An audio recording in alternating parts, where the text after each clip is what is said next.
Hello and welcome. So from the perspective of cloud computing, how OSI layers looks like. Okay. So let's head over to the next slide.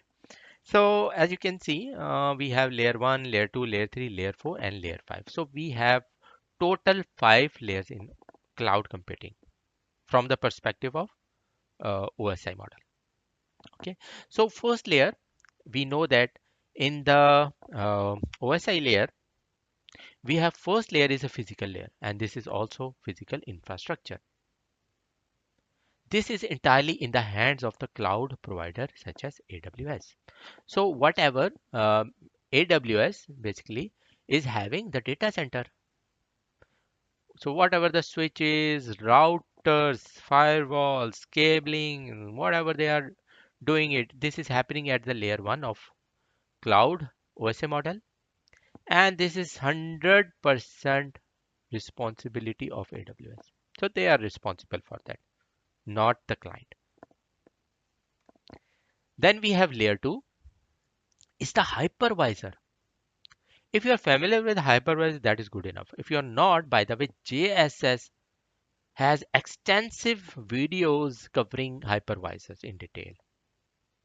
So the software that allows the underlying hardware to be utilized. This is the abstraction between the true hardware and the virtualized hardware that we see. AWS uses Zen, Azure uses Hyper-V, and other uses KVM. Okay, so if you want to run, for example, we have one hardware. Just like if I will give you example of AWS, since we are talking about cloud, then hardware structures will have operating system, and top of it we have virtual hypervisors. Hypervisors. And what hypervisor will do? Hypervisor, I can just remember this with hypervisor supervisor. It will supervise whatever the applications or virtual machines, VMs, are running on top of it. So hypervisor is going to manage these virtual machines. By the way, we have a separate section for the virtualization. This is where I'm going to talk briefly about virtualization, but just keep it in mind that we have um, on layer 2, it is talking about the hypervisor. And by the way, these days we have a new concept called Docker or containerization. That is also a virtualization. Okay, so we have Docker engine, and on top of Docker engine we have containerization. So these are all called containerization. And in future, JS is planning to create a complete series about DevOps, where we briefly will talk about Docker engine and containerization in detail.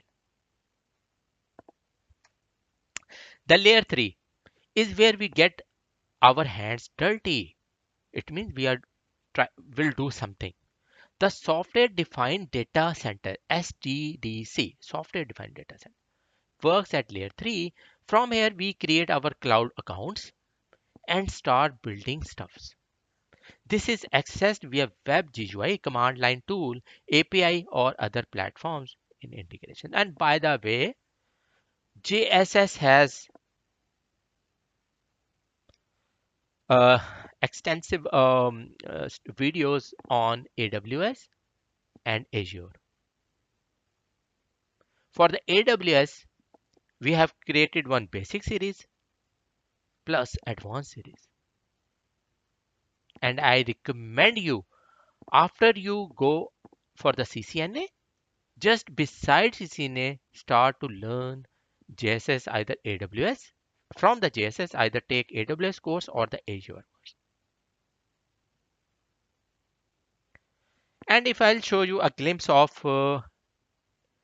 layer 3 web GUI console, it looks like this.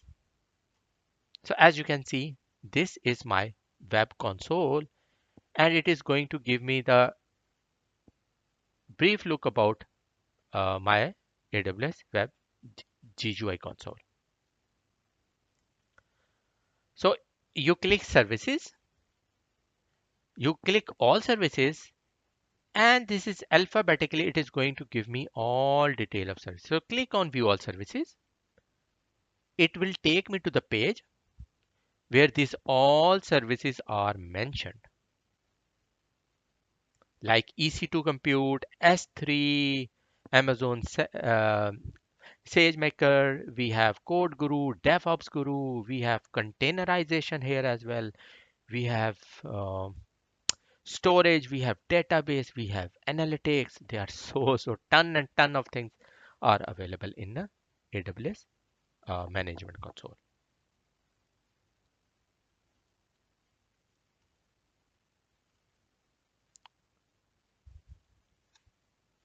Okay, so that is the part of layer 3. So this console which I showed you comes at layer 3. Then we have layer 4, the native services. Then inside I show you S3 services, Lambda services, storage services, relational database services, such as for example EC2 services. These all comes at layer 4. This is where we create actual workload, store data, process information, and make things happen. So if I'll show you from AWS Management Console, so currently we are on the console. From here, just type EC2, and if I'll take you to EC2, instance is running. From here, you can create or launch instance of either Windows Server, Linux, Ubuntu, or whatever might be the case in your scenario.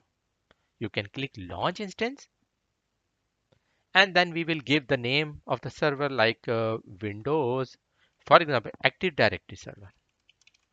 Then I will come down, and then I'm going to choose Windows Server because I'm interested in Active Directory.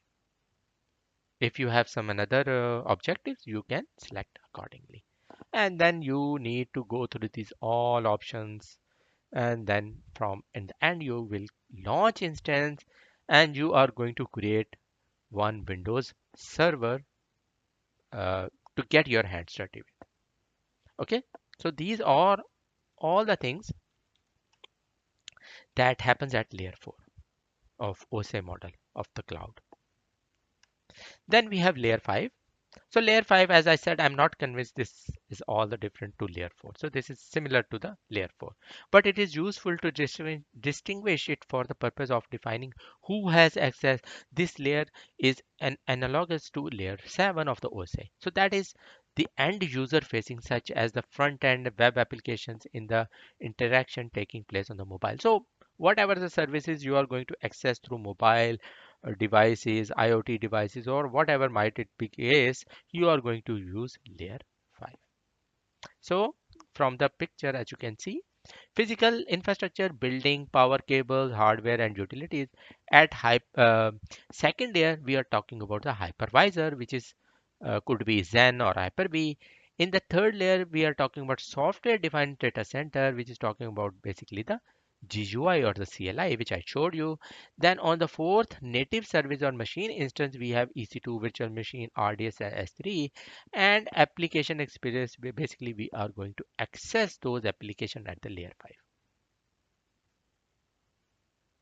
So I hope you get the idea. So let's head over to the next slide, which is going to describing basically OSI model with AWS, Azure, and GCP. So I'm just going to do a comparison between OSI model and AWS. So as you can see, the OSI model, application, presentation, and session, they have squeezed it into the AWS OSI model, and we are using application load balancer Amazon Route 53. So applications that are being used over here are comes under the layer 7. Then we have transport layer, and in a parallel we have AWS layer, which is talking about network load balancer, network access list, and security groups. If we are talking about network layer, in AWS, network layer representing VPC, VPC peering, transit gateway, site-to-site VPN, direct connect, and private link. If we are talking about the data link layer and physical, they have squeezed into one layer. Basically, the physical data centers, regions, availability zone, local zone, and edge locations. Similarly, you can compare this model with Azure and GCP as well if you will. So I hope you get the idea. So let's start over to the next slide, which is common interview question and assignment. So I'm going to show you the possible interview questions. What does the acronym OSI stand for? What are the layers of the OSI model? At which of the OSI model path decisions are made? How can data be transported in different layers? What is the function of a network layer? What is the importance of the physical layer or the OSI model?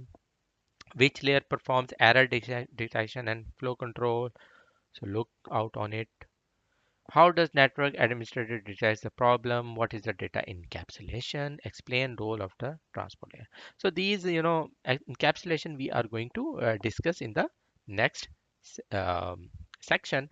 But just, for the sake of, um, you know, knowledge, you can search the Google from the Google and you can answer the query. But in the next segment, we are going to explain about the encapsulation.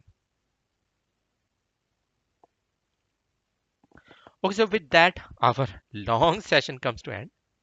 I hope you enjoyed this session as much as I did. And thank you for your time. And I will see you in the